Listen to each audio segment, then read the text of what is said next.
बाबा जान, आप कब आए? पता ही नहीं चला आपके आने का। कोई परेशानी है क्या बेटा? मैं भी देख रहा था कि आप काफी गहरी सोच में गुम थे। जी बाबा जान, ऑफिस का रिकॉर्ड देख रहा था, स्टाफ की परफॉर्मेंस चेक कर रहा था। बाबा, डॉक्यूमेंट्स देख के मुझे ऐसा लग रहा है कि जैसे आपके कहने पर मैंने स्टाफ के साथ ज़्यादा ही लीनियंसी कर दी और उन्होंने उस लीनियंसी का गलत फ़ायदा उठाया। आलम बेटे, चलो मैं आपको आज एक वाक़या सुनाता हूँ। जी ज़रूर बाबा, लेकिन आइए पहले बैठें आप। किसी गांव में एक बहुत बड़ा पेड़ था जिसके नीचे एक काफ़ी जहरीला कोबरा रहता था।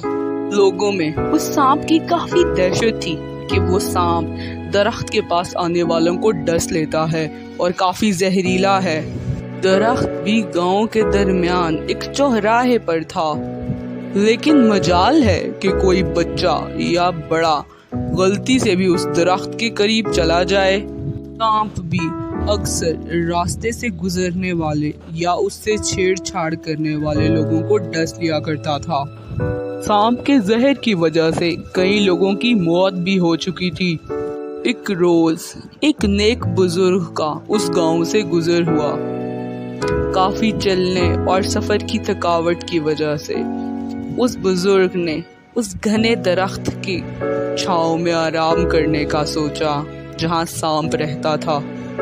गांव के लोगों ने उन बुजुर्ग को वहां जाने से रोका और बताया कि यहाँ एक काफी जहरीला सांप रहता है, पर लोगों के समझाने पर भी वो बुजुर्ग ना रुके और दरख्त के नीचे चले गए। सांप भी उन नेक बुजुर्ग को देखकर सामने आ गया। सांप को देखकर बुजुर्ग ने उससे सवाल किया कि क्यों काटते हो तुम लोगों को, क्यों तकलीफ देते हो इन्हें। सांप ने जवाब दिया, अगर मैं इन्हें कुछ ना कहूँ तो ये लोग मुझे जान से मार डालेंगे। ये सब मैं अपनी जान बचाने के लिए करता हूँ। तो बुजुर्ग ने सांप से कहा, क्या दूसरों की जान लेना कोई अच्छी बात है? हमें तो दूसरों से प्यार करना चाहिए। बुजुर्ग ने कहा, किसी को तकलीफ देकर भला कैसे खुशी मिल सकती है, इसलिए तुम दूसरों को डसना बंद कर दो। ये कहकर वो बुजुर्ग वहां से चले गए।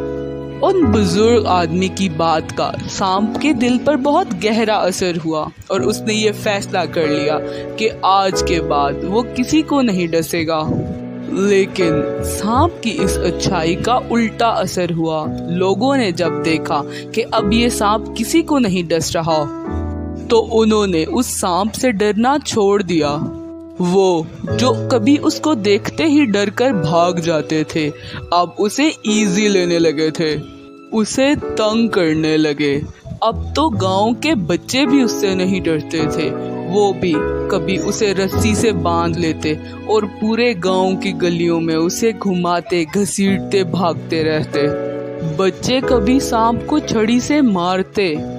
उन्होंने सांप की हालत बुरी कर दी थी, उसकी चमड़ी जगह जगह से उधेड़ गई थी।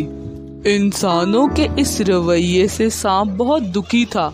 उसने तो उनके साथ भलाई करने की कोशिश की थी। अब एक दिन उन बुजुर्ग आदमी का दोबारा उस गांव से गुजर हुआ और वो फिर आराम करने के लिए उसी दरख्त के नीचे आ बैठे। बुजुर्ग ने जब सांप को देखा तो क्या देखते हैं कि उसकी हालत बहुत खराब थी। नेक बुजुर्ग सांप की हालत देखकर हैरान रह गए और उससे उसके जख्मों की वजह पूछने लगे कि उसका इतना बुरा हाल कैसे हो गया। इस पर सांप ने कहा, आप ही मेरी इस तकलीफ की वजह हैं। आपने ही तो मुझे कहा था कि लोगों को तकलीफ ना पहुंचाओ, इन्हें काटना बंद कर दो। तो बस जिस दिन से मैंने लोगों को काटना बंद कर दिया, इंसानों के साथ अमन सुकून से रहने की कोशिश की, बस उसी के बाद से लोगों ने मेरे साथ बुरा सलूक करना शुरू कर दिया। मेरी अच्छाई का उन्होंने गलत फायदा उठाया। ये मेरी खराब हालत मेरी अच्छाई नहीं की है। आपकी बात मानकर तो मेरा जीना ही मुश्किल हो गया है। ये सुनकर बुजुर्ग आदमी ने अफसोस से सर हिलाया और कहा, तुम शायद मेरी बात सही से समझ नहीं पाए। मैंने तुम्हें लोगों को डसने से मना जरूर किया था, लेकिन अपना दिफा करने से हरगिज मना नहीं किया था। मैंने तुम्हें अपने दिफा के लिए फुनकारने से नहीं रोका था। बेटा, ये कहानी हमें जिंदगी का एक बड़ा ही अहम सबक देती है। जिंदगी में बाज़ औक़ात अच्छे लोगों के साथ ऐसा ही हो जाता है। जिंदगी में जब हम लोगों के साथ अच्छाई करने की कोशिश करते हैं, उनके साथ अच्छा सलूक करते हैं, भलाई करते हैं, तो लोग हमारे उस नर्म रवैये का गलत और नाजायज़ फ़ायदा उठाते हैं। हमारी उस नरमी को कभी कभी लोग हमारी कमज़ोरी समझने लगते हैं। इसलिए कभी कभी अच्छे लोगों को भी दुख और तकलीफ का सामना करना पड़ता है। लेकिन बेटा, किसी को इज्जत देने का ये हरगिज़ मतलब नहीं कि आप उसे अपनी बेइज्जती भी करने दें। किसी के साथ अच्छाई करने का ये कतई मतलब नहीं है कि बेटा आप उसे अपने साथ बुराई की भी इजाज़त दे दें। किसी से अच्छाई का ये बिल्कुल मतलब नहीं कि आप उसे खुद को तकलीफ देने की भी इजाज़त दे दें। अगर आप एक बैलेंस्ड अच्छी लाइफ गुजारना चाहते हैं तो आप दूसरों के साथ अच्छाई ज़रूर करें, लेकिन उन्हें अपनी लिमिट्स में भी रखें। अच्छाई का मतलब अपनी इंसल्ट करवाना, अपना नुकसान करवाना, अपनी बेइज्जती करवाना हरगिज़ नहीं होता बेटा।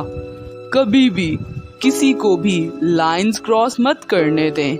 मीठे बने, लेकिन इतने मीठे मत बने कि कोई आपको खा जाए।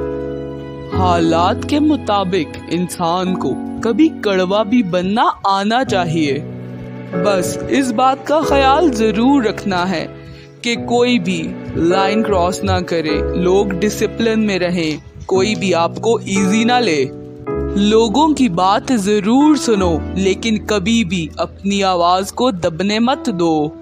ये अच्छा है कि लोगों की जीत में तुम्हारा हाथ जरूर हो, मगर अपनी जीत की तरफ किसी का भी हाथ बढ़ने मत दो।